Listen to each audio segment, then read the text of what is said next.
बलिदानों का सपना जब सच हुआ, देश तभी आजाद हुआ। आज सलाम करें उन वीरों को जिनकी शहादत से ये भारत स्वतंत्र हुआ। आज जश्न आजादी का दिन है। आज निश्चित रूप से हम सभी के पैरों में गुलामी की बेड़ियां नहीं, क्योंकि आज के ही दिन हमारा देश बंधनों से मुक्त हुआ। यह दिन उन देश के सपूतों को समर्पित है जिन्होंने अपने देश की आन बान और शान के लिए बलिदान दिया और अनेक प्रकार के यत्नाएं झेली। आजादी की कभी शाम नहीं होने देंगे, शहीदों की कुर्बानी कभी बदनाम नहीं होगी। तो चलिए मिलते हैं ऐसी ही एक स्वतंत्रता सेनानी से जिनका नाम है मंगल पांडे। मैं हूं मंगल पांडे। 19 मार्च 1857 को बैरकपुर में 34वीं रेजिमेंट में मैंने न केवल चर्बी युक्त कारतूस को चलाने से मना किया, बल्कि अपने सार्जेंट मेजर को गोली मार दी और बाकी सैनिकों का आह्वान किया कि वे अपने धर्म की रक्षा करें। जब तक इंसाफ न मिले चुप मत रहो, लड़ते रहो और लड़ते रहो। चलिए अब मुलाकात करते हैं एक ऐसी अबला से जिन्होंने अंग्रेजों के चक्के छुड़ा लिए। उनका नाम है झांसी की रानी लक्ष्मीबाई। हमने सुनी कहानी थी, खूब लड़ी मर्दानी वो तो झांसी वाली रानी। मैं पानी करने का, मुझे प्यासे मनु भी पुकारा जाता है। मेरा विवाह झांसी के राजा गंगाधर राव से हुआ और मैं झांसी की रानी बनी। उनकी मृत्यु के पश्चात लॉर्ड डलहौजी ने मेरे दत्तक पुत्र दामोदर राव को झांसी का उत्तराधिकारी मानने से इनकार कर दिया। इसी के विरुद्ध मैंने युद्ध का बिगुल बजा दिया। तो बस एक ही मांग है और वह है मातृभूमि। यह कहना था बंगाल के कवि और उपन्यासकार बंकिम चंद्र चटर्जी का। तो आइए अब उनसे मिलते हैं। मैं बंकिम चंद्र चटर्जी, जिसे आप एक महान कवि और उपन्यासकार के रूप में पहचानते हैं। दुर्गेश नंदिनी उपन्यास से मेरा साहित्य जीवन आरंभ हुआ। आनंद मठ मेरा सबसे लोकप्रिय उपन्यास था, जिसमें शामिल वंदे मातरम गीत बाद में राष्ट्रीय गीत के रूप में स्वीकार किया गया था। इस गीत ने क्रांतिकारियों के हृदय में देशभक्ति का ज्वार पैदा किया है। इस साहित्य के माध्यम से मैंने बंगाल में जन जागरण किया। एक ऐसे लेखक से जिन्होंने अपनी लेखनी से पूरे भारतवासियों में स्वाभिमान की भावना को जागृत किया। स्वराज्य मेरा जन्मसिद्ध अधिकार है और मैं इसे लेकर ही रहूंगा। बचपन में मुझे केशव बाल गंगाधर तिलक के नाम से पुकारा जाता था। केसरी और मराठा जैसे समाचार पत्र मेरे आवाज के पर्याय थे। मैं राष्ट्रवादी होने के साथ साथ अपने क्रांतिकारी विचारों के लिए भी जाना चाहता हूँ।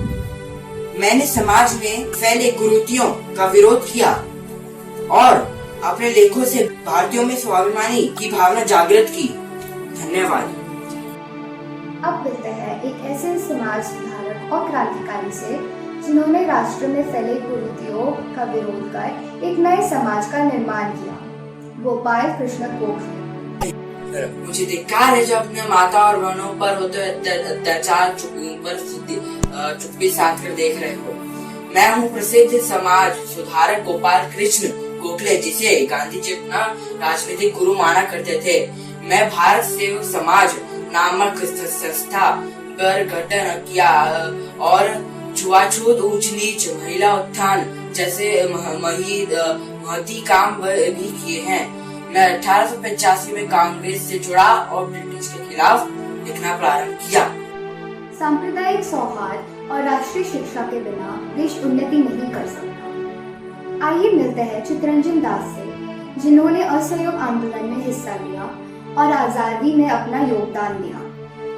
नमस्कार, मुझे लोग देशबंधु उपनाम से भी जानते हैं। मैंने इंग्लैंड में वकालत की और 1919 में असहयोग आंदोलन में बढ़ चढ़कर हिस्सा लिया। मैंने विदेशी कपड़ों की होली जलाई। मैंने मोतीलाल नेहरू के साथ मिलकर स्वराज पार्टी की स्थापना की। अपने अखबार फॉरवर्ड में मैंने ब्रिटिश सरकार का विरोध करता था। धन्यवाद। जोशी की तमन्ना अब हमारे दिल में, यह कहना था क्रांतिकारी राम प्रसाद बिस्मिल से। तो चलिए मिलते हैं उनसे। मैं राम प्रसाद बिस्मिल हूँ। मेरा जन्म उत्तर प्रदेश में हुआ था। मैं ककोरी कांड का प्रमुख सूत्रधारी था, जिसकी कीमत मुझे मात्र 30 साल में चुकानी पड़ी थी। मैं अपने छोटे से जीवन में अनेक पुस्तकें लिखा, लेकिन अंग्रेज सरकार ने सभी को जब्त कर ली। मैं जेल में ही अपनी संक्षिप्त आत्मकथा भी लिखा था, जो कि एक प्रेरणादायी पुस्तक है। राजगुरु के नाम सुना है, जिन्हें भगत सिंह और सुखदेव के साथ फांसी दे दी गई थी। तो चलिए अब उनसे मुलाकात करते हैं। मेरा पूरा नाम शिवराम हरि राजगुरु था और मेरा जन्म उस समय की क्रांतिकारी गतिविधियों के गढ़ बनारस में हुआ था। भारत माता को अंग्रेजों से मुक्त कराने के लिए मेरे अंदर क्रांति की ज्वाला धधकती थी। 1927 को मैं क्रांतिकारी गतिविधियों से जुड़ा और 1929 को गिरफ्तार कर लिया गया। 23 मार्च 1931 को मुझे भगत सिंह और सुखदेव के साथ फांसी दे दी गई। मेरे जीवन का सिर्फ एक ही लक्ष्य था, क्रांति क्रांति और देश की आजादी।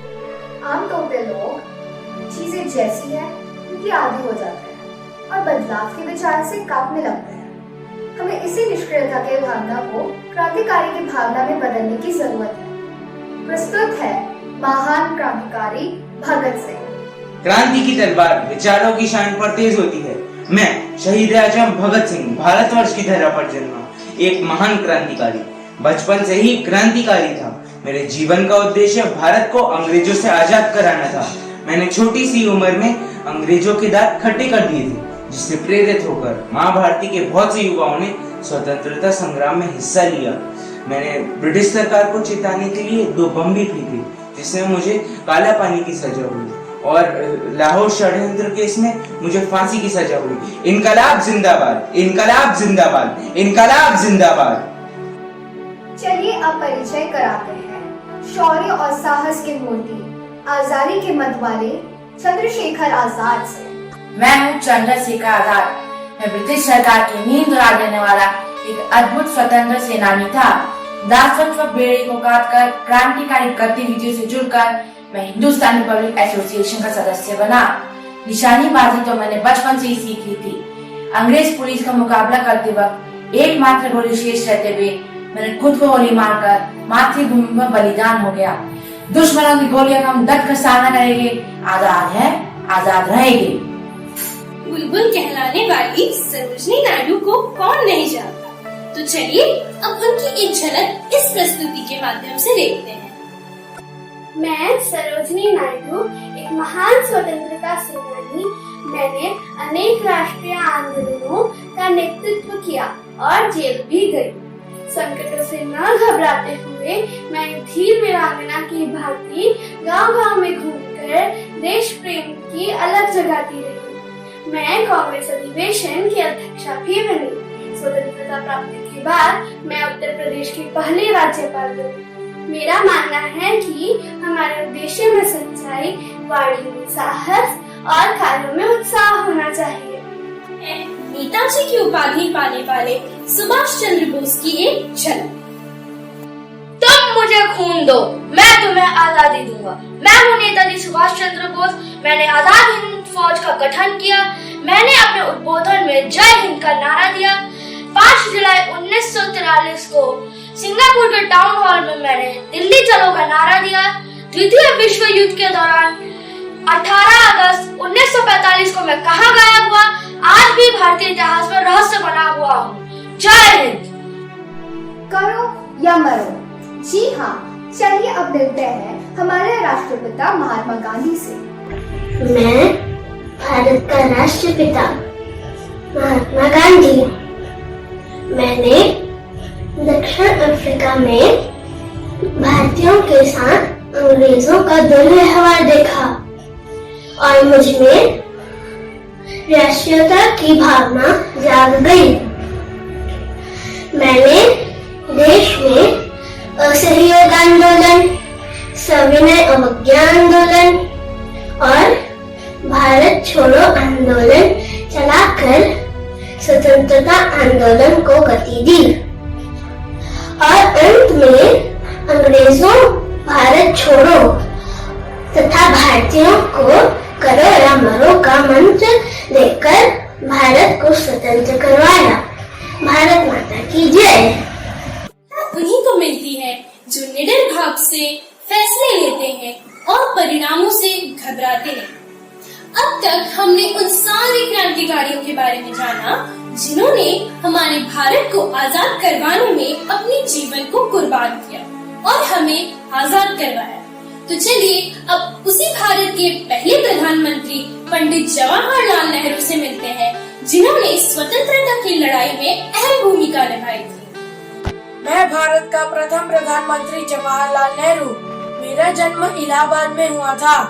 गांधी जी के असहयोग आंदोलन में मैं उनका एक सक्रिय सदस्य रहा। 1946 में मैं कांग्रेस का अध्यक्ष निर्वाचित हुआ। भारत छोड़ो आंदोलन के दौरान मुझे कई बार जेल भी जाना पड़ा। मुझे आधुनिक भारत का निर्माता भी कहा जाता है।